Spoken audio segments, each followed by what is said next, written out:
ushirikiano na utu kwa pamoja miongoni mwa washiriki wote wa bonanza hili na jamii kwa ujumla. Kwa hakika katika jamii yoyote iwe ni katika michezo, siasa au shughuli nyingine za maendeleo, umoja wetu ndio mtaji wetu mkubwa. Umoja huimarisha nguvu, kujenga amani na mshikamano wa kitaifa na kuwezesha kufikiwa kwa malengo ya maendeleo kwa ufanisi na tija. Kuhusu Bunge Bonanza na mafanikio yake, Mheshimiwa Naibu Spika, imejulishwa kuwa Ofisi ya Bunge la Tanzania imeanza kuratibu matamasha ya michezo ya namna hii tangu mwaka 2023. Aidha, bonanza letu hili ni la 10 tangu kuanza kwa utaratibu huu.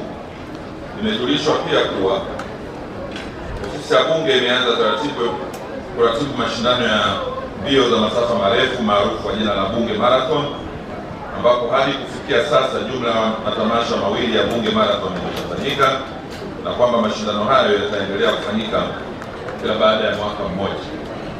Mheshimiwa Naibu Spika, ninapenda kutumia fursa hii kupongeza tena wewe Mheshimiwa Spika pamoja na ofisi yako kwa kutambua na kuthamini umuhimu wa mazoezi na michezo mbalimbali, na hivyo kuwawezesha waheshimiwa wabunge, watumishi pamoja na wananchi kwa ujumla kupata fursa hiyo muhimu kwa afya na ustawi wao.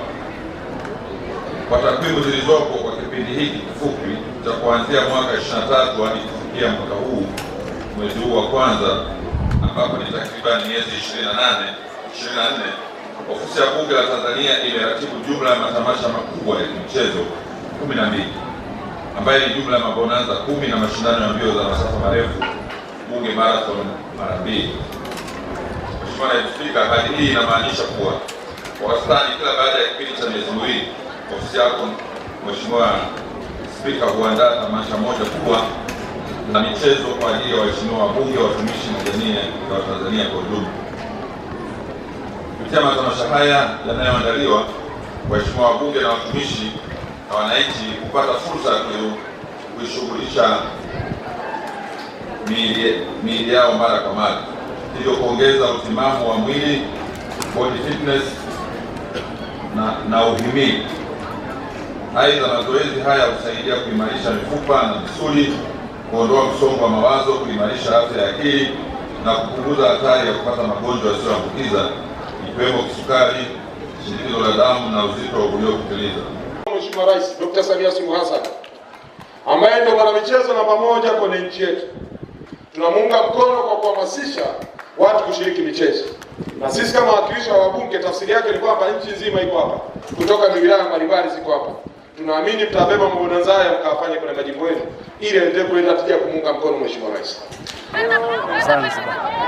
Siku ya leo nimeshiriki michezo mitatu na yote nimeshinda. Kwanza nimekimbia mbio mita 100, nimeshinda. Nilikuwa wa kwanza. Kuja kucheza mpira wa miguu. Kwa kudhamini bonanza hili, unaona jinsi gani tunavyofurahia bonanza hili. Inatuunganisha na kutupa